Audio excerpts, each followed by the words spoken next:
When should you hire your first employee? The answer is simple: sooner than you think. Waiting too long to hire can hold your business back and burn you out. Today, we're diving into why hiring early, even just for a few hours a week, can be the smartest move for you and your business. I'll share how to know when you're ready for that first hire, what tasks you should delegate first, and the massive benefits of growing your team. Welcome back to the $100 MBA Show. I'm your host, Omar Zenhom, where we give practical business lessons 3 days a week, Monday, Wednesday, Friday, to help you take action and start, grow, and scale your business. In today's episode, we're going to answer a critical question: when is the right time to hire your first employee, your first team member? But first, let me get a few important things out of the way. The first thing is that you should never make a hire that you can't afford. Okay. If you're not making profit, if you are not making enough money to make the hire, then obviously you should not make the hire. You should have a healthy cushion even after the hire. So say, for example, you're making $2,000 in profit after all your expenses and paying yourself. Your first hire really shouldn't be more than $1,000 because you need a little bit of a buffer so you have some profit that you can put back into the business. Second, when we talk about first hire, this doesn't have to be a full-time employee. This could be a part-timer. This could be a consultant. This could be a contractor. This could be an outsourced hire. It doesn't have to be an employee with benefits and all those bells and whistles. And lastly, today's episode is more than just making that first hire. It's shifting your mindset, understanding the whole point why you started a business is so you build an asset that works for you, that makes money for you, not you just grinding it out until you get old. In the beginning, at the start, you are building the foundation, but eventually you need to start making some hires to start doing the work for you so that you eventually just make decisions. And the day-to-day labor is done by a team of people that you've recruited. This is why I want you to make a hire as soon as possible, as soon as you can afford it. Waiting too long to hire can stunt the growth of your business and keep you stuck in tasks that don't move the needle. We're going to break it down in today's lesson, and let's start with why you should hire early. Hiring early, even if it's a part-time hire or a freelancer, has enormous benefits. The first big benefit that I've learned through experience is that it frees up your time for growth.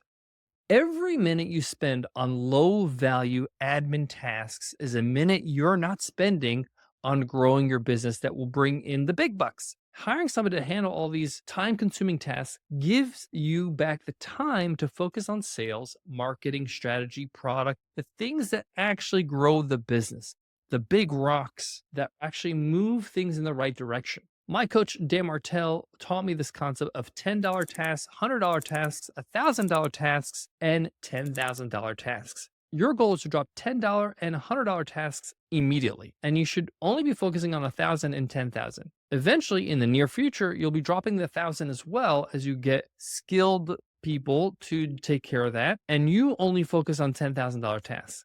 The ultimate goal is you do none of the tasks, and everybody you hire does it all. But your time right now is being spent doing all levels of tasks. And by the way, these tasks are not created equal. $10 tasks could take 6 hours each, and a $10,000 task might take 3 hours. It makes no sense for you to continue to spend time on things that don't move your business forward.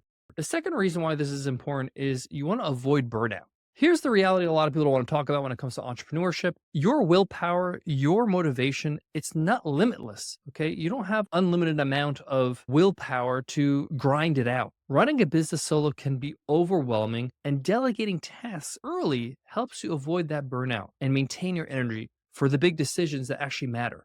The third reason why this is so important is that it creates momentum. A team, no matter how small, creates momentum. It shifts your mindset from I'm going to do everything myself to building something together. It's good for you to have ownership over something that you enjoy or something that you find critical to your job, but you need to delegate tasks and allow other people to have ownership over their area. And lastly, the fourth reason why this is so important is that it allows you to prepare for scale. Listen, if you plan to grow, hiring early helps you build your systems and processes that make scaling easier down the line. One of the first things I got one of my first hires to do is to document our processes. This is a boring and tedious task that, frankly, is very time consuming and not a good use of my time. And by getting somebody else to do it, they're creating value in my company and making it easier for me to get a new hire and get them to learn my processes fast so they're up and running and ready to provide value for my company. So here's the bottom line: the sooner you hire, the sooner you can start working on your business instead of in it. So, how do we do this? Well, step one is know when you are ready. Listen, you don't need to earn six figures or have a full workload to justify hiring somebody. Here's how to know when you're ready: you're spending too much time on admin tasks, tasks like scheduling, email management, invoicing. This stuff eats up your day. And it's time to start delegating these tasks. Another sign is you're turning down opportunities. If you're too busy to take on new clients or projects, hiring somebody can help free you up so that you can grow and make more money. This is why you're in business. And lastly, you can afford a small commitment. If you can afford hiring a virtual assistant for 5 to 10 hours or 15 hours a week, this is often all you need to get started. And it's not going to cost you an arm and legs. It costs you like $500 part time, especially if you're hiring overseas in places like the Philippines. Step two, easy way to start are the admin tasks. Why admin tasks? Because they're time consuming, like we mentioned, but they don't require expertise. You can train somebody very easily. Most people can learn very simply with just shooting a video, a screen capture video on your computer, the tasks you need them to do. Most people are pretty good at following directions. Delegating these tasks frees up hours in your week so that you can focus on high value work. So the first things you should just offload are email management, answering emails from customers, scheduling, data entry, invoicing, billing, any kind of documentation, any kind of repeated procedure like publishing a blog post on WordPress, making edits on a website, uploading and publishing videos on YouTube, anything that is just a procedure that needs to be done. I'm going to give you a good example. This podcast that we record. This podcast takes a lot of people that do a lot of things. There's a lot of steps. There's a lot of things to do to make this podcast happen. Now, I want to focus on things that I can add the most value. And that includes just focusing on the creation of the content. That means brainstorming the ideas, researching, creating the script, and then delivering the content, meaning recording this content. So once it's recorded, I then just share it with my team. That's it. I'm done from that point. Everything up until that point and after that point are done by other people in my team. So somebody takes that file and edits the file. Somebody creates an audio file. Somebody creates a video file. Somebody uploads it to YouTube. Somebody creates the description on YouTube. Somebody writes the headlines and the taglines and creates the thumbnail. And then on the audio side, creates the show description and then creates the blog post on the website.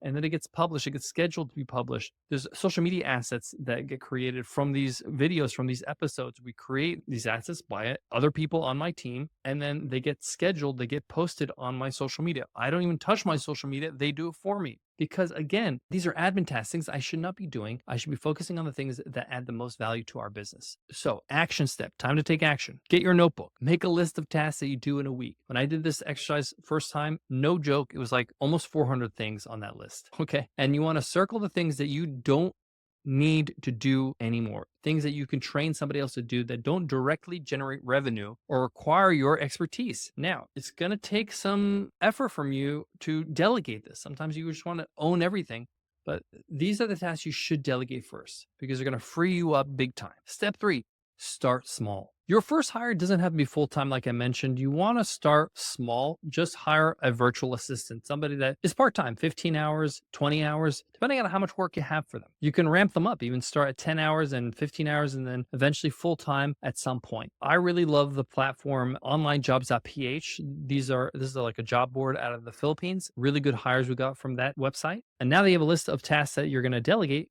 That becomes the job description. You now know what you need them to do, and you can put that in the job description, make it easy for them and easy for you to find the right hire. Another option is to hire an agency that specializes in something, like an agency that creates or edits videos. This is a good option if you create a lot of videos and don't want to do the editing anymore, and they can do it for you. But the bottom line is you want to start small and start with what you can afford. You don't need to start with a full-time hire with benefits. You can start with Just a part-time hire that does what you need them to do, get those admin tasks out of the way, and then just learn to be a manager, learn how to delegate, learn how to train somebody on those tasks so that you can make the next hire, the next hire, and the next hire. Step 4, focus on ROI, a return on an investment. Think of your first hire as an investment, not an expense. Okay. The goal here is you want to hire somebody who frees you up to make you more money. This is the point. If you feel like making this hire is going to allow you to make more money, that's a good return on investment. For example, if you hired a virtual assistant for $15 an hour and you hired them for 10 hours a week, that's 10 extra hours for you to spend on revenue generating tasks like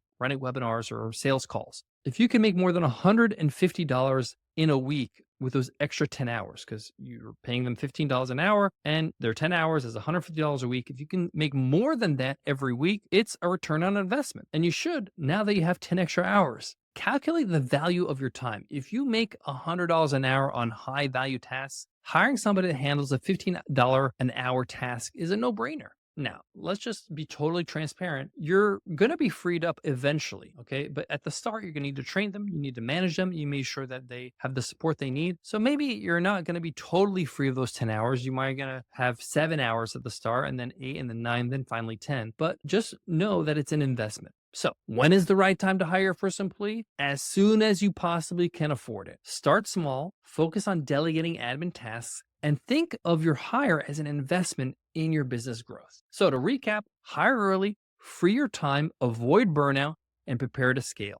Start by delegating admin tasks that you don't require your expertise. You can just train them with a video easily. You can just walk them step by step how you do any kind of task. And number 3, begin with a small commitment, like a VA, a part-time hire, a freelancer, a consultant. Thanks for tuning in to the $100 MBA Show. If you want more of these practical business lessons, you can find them on our website over at 100mba.net. Better yet, just hit subscribe or follow on your favorite podcast app, the one that you're using right now, or hit subscribe on YouTube if you're watching. You'll get our next episode automatically. Again, we publish 3 days a week, Monday, Wednesday, Friday, making sure we help you take action and build, grow, and scale the business that you want. I'm Omar Zenhom, and I'll see you in the next episode.